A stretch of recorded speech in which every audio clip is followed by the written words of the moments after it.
What's going on, guys? Bustle6 here, back to a video, and today I have another collection update video for you guys. It's been about a month or two since I last did one of these, and I got a lot of albums to talk about, especially some at the very end that I'm really excited to tell you guys about. So, without wasting any time, let's get into these albums. Alice Cooper, Trash. This is the 11th studio album from Alice Cooper's solo career. This was kind of a different time for Alice. He came back in the mid to late 90s, especially on the album Constructor, and really came back with a fury, especially on that album, especially Raise Your Fist and Yell. And this is where he kind of transitioned into the glam metal genre that was really popular at the time, and put out a pretty damn good album, if you ask me. Yeah, there's still some kind of iffy tracks on this, like Only My Heart Talking and Why Trust You, but look past those two songs, there's some pretty damn good stuff on this album. And it's worth mentioning too that Kane Roberts, who was on the last two albums, was sort of in, but also got canned from the band in some ways, but he still did some songwriting chops, especially on my favorite track on the entire album, the classic Bed of Nails, which I still say is one of Alice's best songs in my opinion. But you have the opening track Poison, which is a life staple for Cooper to this point. Spark in the Dark, House on Fire, This Maniac's in Love with You is a really fun track. The title track, Hell is Living Without You, and I'm Your Gun's a pretty damn good track. And this was also produced by Desmond Child, and this album actually featured Al Pitrelli, who will later go on to be in Megadeth, and Trans-Siberian Orchestra as well. So, all in all, pretty damn good album for Alice, and I would recommend it as one of his better albums that he's put out, especially around this time period as a whole. Cannabis Corpse, None So Vile. This is the latest studio offering from this Virginia-based death metal parody act, essentially. I mean, look at the song title, None So Vile. None So Vile? Cryptopsy, anyone? Yeah, this album's goofy, and this band's also weed themed, so if you are a Bob Marley enthusiast and also love death metal, you're going to like this band. And despite how goofy it is, this is a pretty damn good album, in all things considered. Yeah, a lot of tongue-in-cheek humor, especially like Conquerors of Carnageddon, the title track, Blunt Force Domain, Cylinders of Madness, which is a play on Spheres of Madness by Decapitated, Blasphemy Made Hesh, which is another Cryptopsy nod, Chigba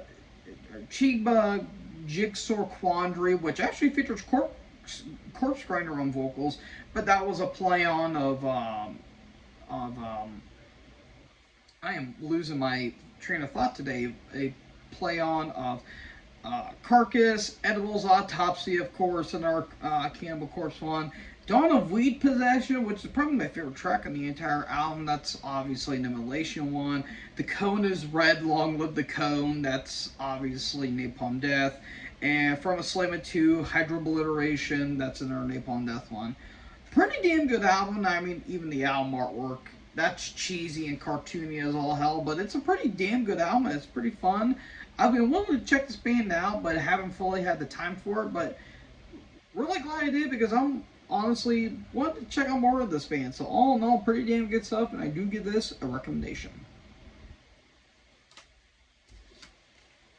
Full of Hell, Coagulated Bliss. This is the latest studio offering from this, oh god, how do you even describe this band? This is a grindcore, but a mixture of hardcore, death grind, and death metal in some regards. And this band was formed in Pennsylvania and Maryland, so it's kind of like a collaboration of those two. But I didn't have a chance to fully listen to this album or review it when it came out because I was on vacation, but holy Christ, this thing is hostile from start to finish. And this one might be the most chaotic album I've heard all year. And considering I've listened to some crazy stuff this year, that is saying a lot, but Jesus, this thing is like taking a sledgehammer to the face. and yet your eardrums are still going to be pounding by the time you're done with this album, because this thing is just crazy from start to finish. And it's kind of interesting too, because you get some interesting dynamics, because you actually have Ross Nolan of Immolation and Jacob Bendon of Converge on the last track. And there's some pretty interesting dynamics, especially in this album. Like, you get some like more metalcore like moments, and you get some more death metal like moments, but you also have that kind of, there's even like some weird electronic elements on this album, on a Fractured Bonds to Mecca. That's weird, but that's kind of cool at the same time. But you'll get some tracks that are full on death doom, like especially on Bleeding Horizon. That's a full on incantation song, if you ask me. But Half-Life, Changeling, Doors to Mental Agony, Transmuting Chemical Burns, which is like a full on hardcore track. Vomiting Glass, Schizoid Rupture, Gasping Dust, Gilding of Men, Malfoy Ligature. Like, this is just a brutal listen from start to finish.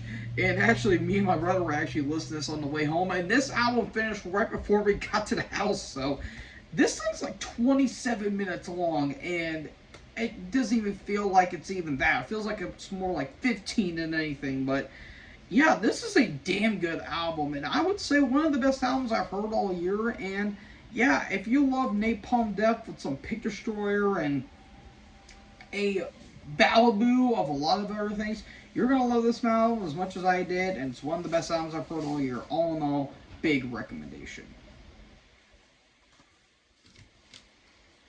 Creeping Death, Dark Superstition. This is the latest studio offering from this Arizona-based death metal act.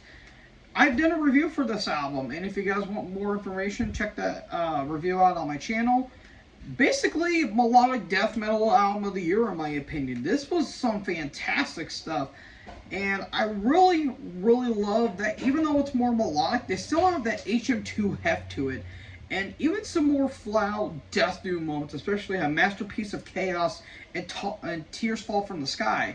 Those songs in particular are just flat out disgusting from start to finish, but all these tracks, especially from the opening track Dead Star, full on melodic riffs, and even the vocalist, even though he's got that more harsh delivery, it doesn't take away from the album as well. Like, it's melodic, but he's still got that harsh delivery, which I think is really damn good. Like, Big at the Gates, In Flames, Dark Tranquility moments, but a lot of Black Dahlia Murder on this album. Oblivion, The Black Curtain, Superstitious Vision, A Chilling Aura, Flesh Habit, Mistaken for Dead.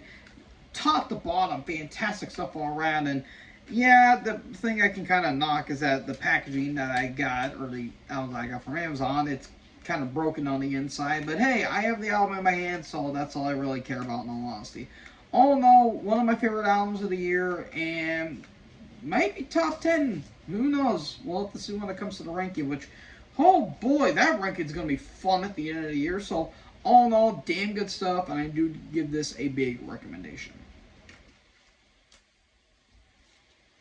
High on Fire, Cometh the Storm. This is the latest studio offering from this California, Oakland-based stoner sludge speed metal act. Basically, Matt Pike is this generation's Lemmy, and I fully understand why that's the saying. Because this dude literally sounds like Lemmy, but a lot harsher in a way, which that's kind of a damning thing to say, because we all know Lemmy has harsh vocals. This is a fantastic offering from start to finish. Immediately from the opening Lamb's Bread, like, this thing is just kicking in the full gear with in-your-face riffs, brutal vocals, and just flat-out disgusting leads as well. Burning Down, the title track, Soul's Golden Curse, and Lightning Beard especially, those are just flat-out just in your face throughout. But you also get some more, like, kind of moodier tracks, especially on Hunting Shadows especially. That song is just a mood setter throughout. But you have some, like, nice Middle Eastern melodies on Karanank Yol, I think that's how you say it. But Darker Fleece, one of the big standouts on this, is, like, just about 10 minutes, and it's nothing but riffs and in-your-face drumming. Absolutely fantastic stuff. The production is just crisp and crunchy throughout. And just all in all, the vibe is just absolutely awesome from start to finish. Absolutely fantastic album, one of the best of the year, and I do give this a big recommendation. Knocked Loose. You won't go before you were supposed to. This is the latest studio offering from this Kentucky-based hardcore punk sludge noise act. And again, I've done a review for this album, and if you want more, check that out. Jesus Christ, this thing is just vicious from start to finish. Like, literally, I'm not the world's biggest hardcore and or like noise fan of the world, but I will say this thing is just in your face vicious and brutal from start to finish. Like, there's even some elements of like grindcore to a lesser extent, but it has that like sludginess that of like Neurosis, or maybe to a lesser extent ISIS, if you want to be a little precise. But this thing is just disgusting from start to finish. Like the opening Thirst, Piece by Piece, Suffocate, which features Poppy. Let's see, Moss Covers All is one of my favorites. Take Me Home, Slaughterhouse 2, which has Chris Motionless for Motionless in White. Blinding Faith is a damn good track, and Sit Mourn. Yeah, the vocals can be a bit whiny and they can be a little tiresome after a while, but the riffs really get you engaged as well. And this is a pretty short album too. This is just about over 30 minutes, but this thing flies off the handlebars like no other, and it's flat out phenomenal from start to finish. Don't really have any complaints. The production is just disgusting, for lack of a better word, and it's a fantastic album throughout. I do give this a big recommendation.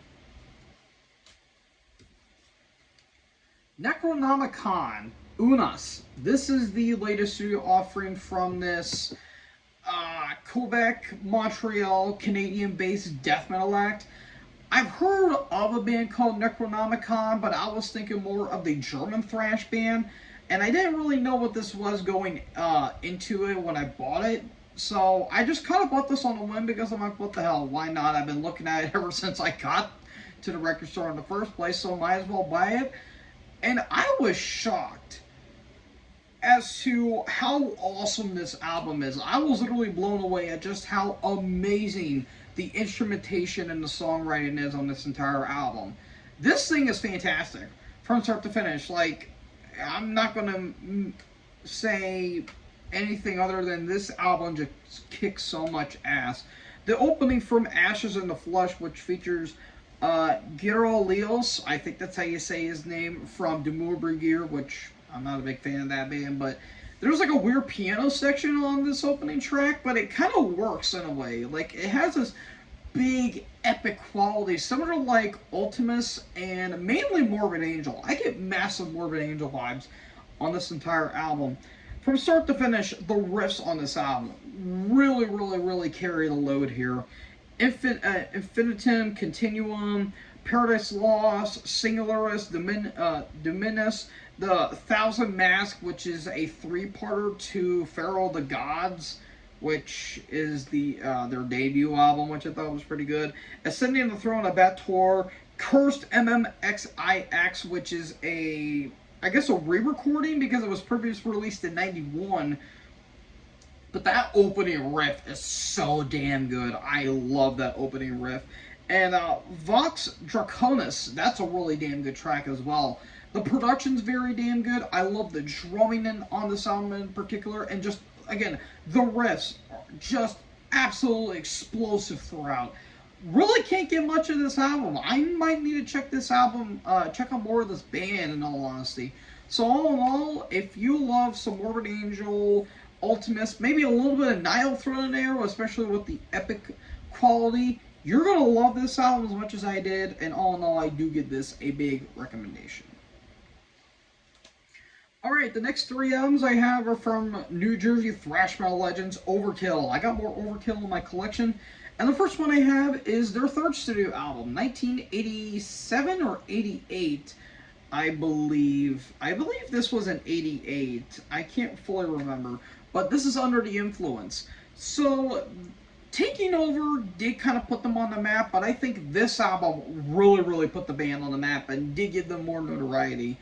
And this is a damn good album. This is some really solid stuff. Of course, you have the classic Hello from the Gutter, but you also have some really damn good tracks like the opening Shred, Never Say Die, Brain Fade, End of the Line, Head First, and Overkill 3 Under the Influence is pretty damn good. Some nice Iron Maiden-like melodies throughout, which I think is really damn good, but it's just pure in-your-face classic thrash.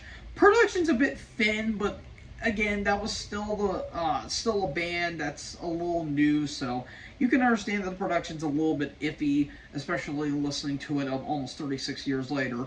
So, yeah, despite the iffy production, this is still a really damn good album, and I would probably say one of the better Overkill albums, especially in their earlier stages.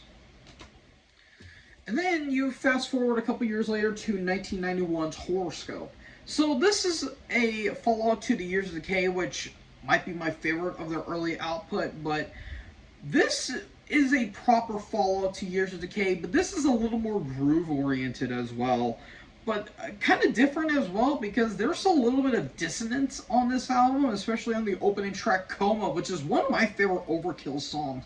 I just love the nice little dissonant melodies that they incorporate on that song in particular. But Infectious, Thanks for Nothing's a really nice track, Blood Money, Bare Bones, the title track, New Machine, Frankenstein, Solitude, which is kind of a ballad if you think about it in the outset of things, and it's a really nice track throughout.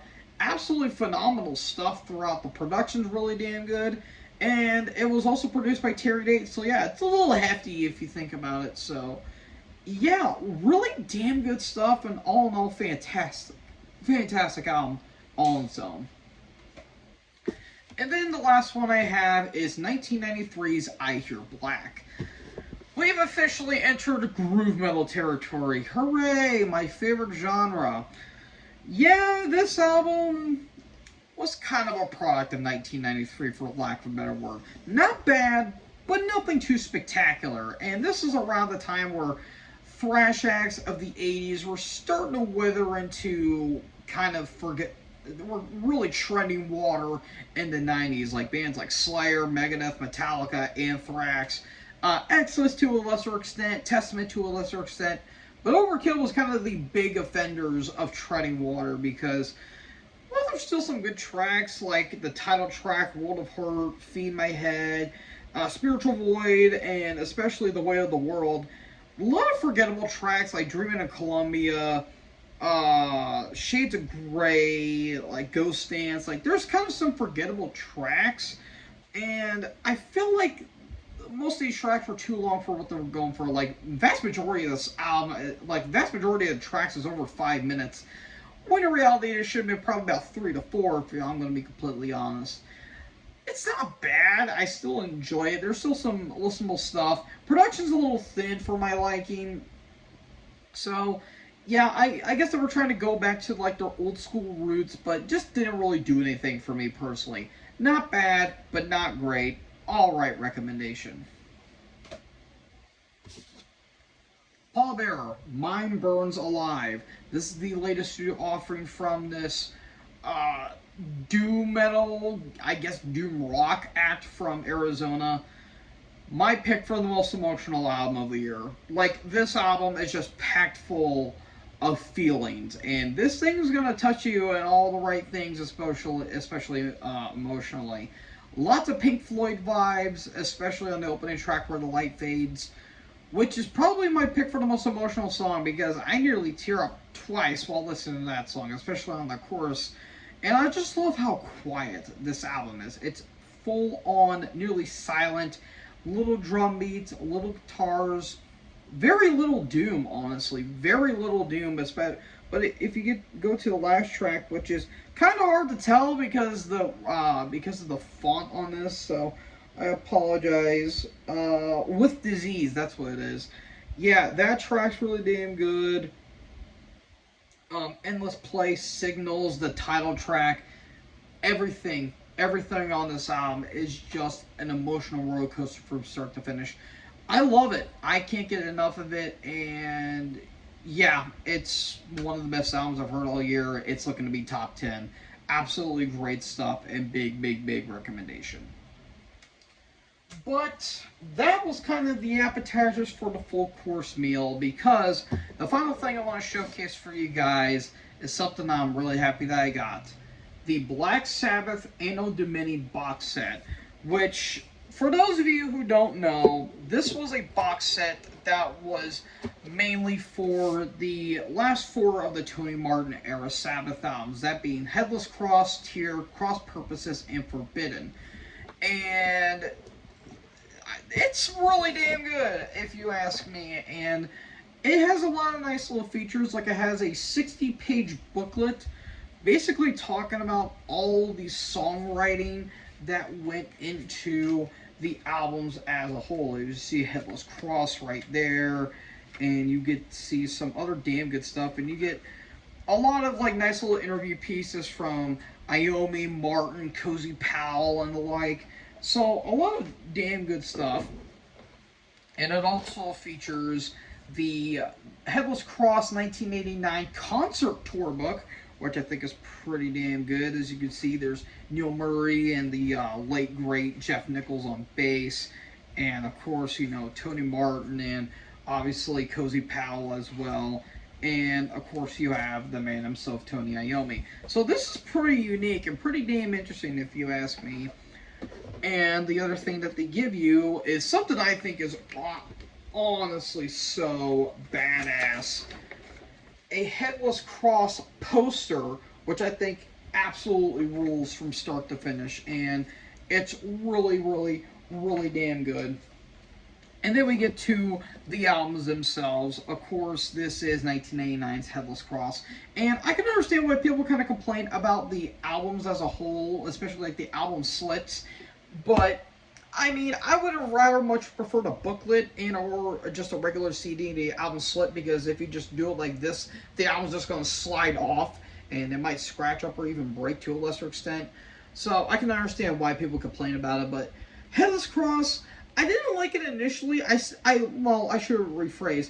I didn't like it as much as I liked Eternal Idol or Tear, but re-listening to it, there was a lot of damn good stuff on this album, and lots of Candlemass vibes on this album as a whole, especially on tracks like the title track, Devil and Daughter, When Death Calls, Call the Wild, Black Moon, Nightwing, just killer stuff. Of course, this was also produced by Powell and Iommi, which is really damn good. Not a lot of bad things to say, just a really damn good album and a very underrated era of Sabbath. Nothing more, nothing less. Big recommendation. That, of course, will lead us into 1990's Tear, which, if you guys have seen my Sabbath ranking, this is my number 2 favorite album. This is just epic from start to finish, and I love this album. This is one of the best albums I've heard of the 1990s as a whole. And it's damn near perfect. The only reason why I say damn near is because of the track Feels Good to Me.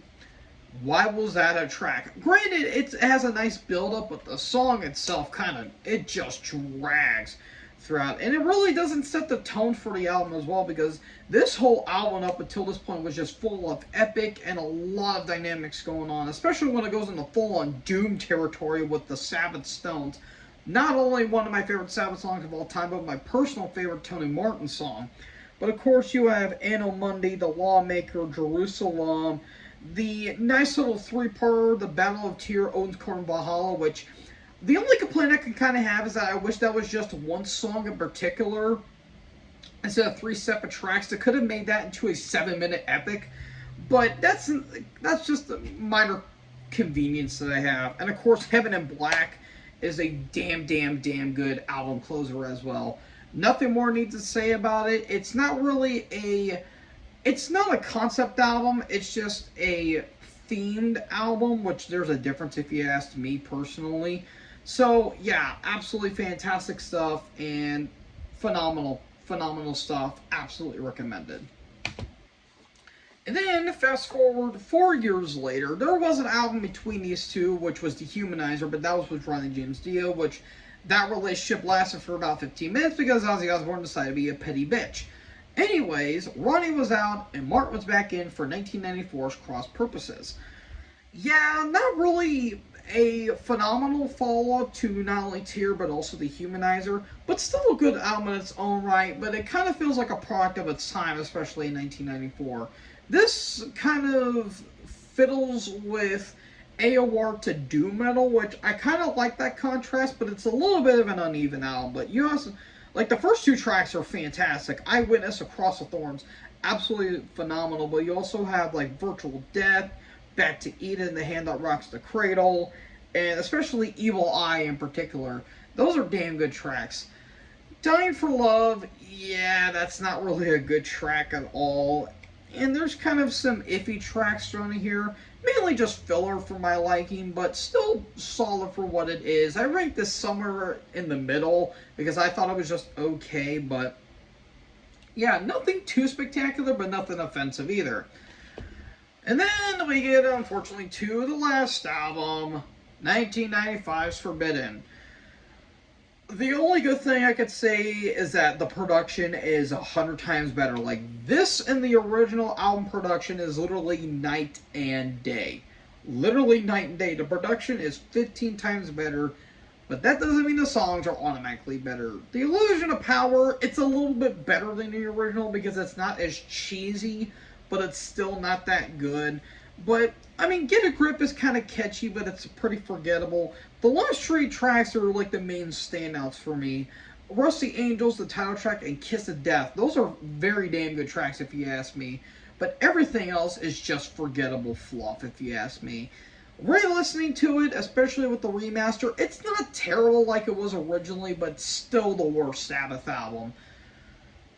And or 13 if you ask me, but I would say this is worse on the just because of the time frame that it was in. Like 95, a lot of the big bands of the 70s and 80s were wandering throughout and really trying to make a name for themselves, and unfortunately Sabbath were the ones that really got lost in the shuffle. So yeah, not great, not really a good album like at all, but the remaster is the one I will highly recommend if you were to listen to this album. So, all in all, bleh for what it is.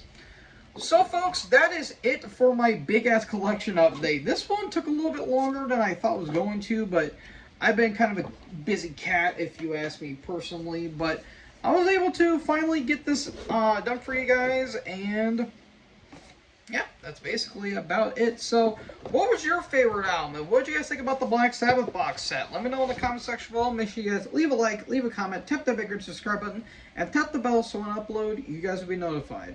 Thank you guys so much for watching this video. Most importantly, join the herd. Talk in the next video. Peace out.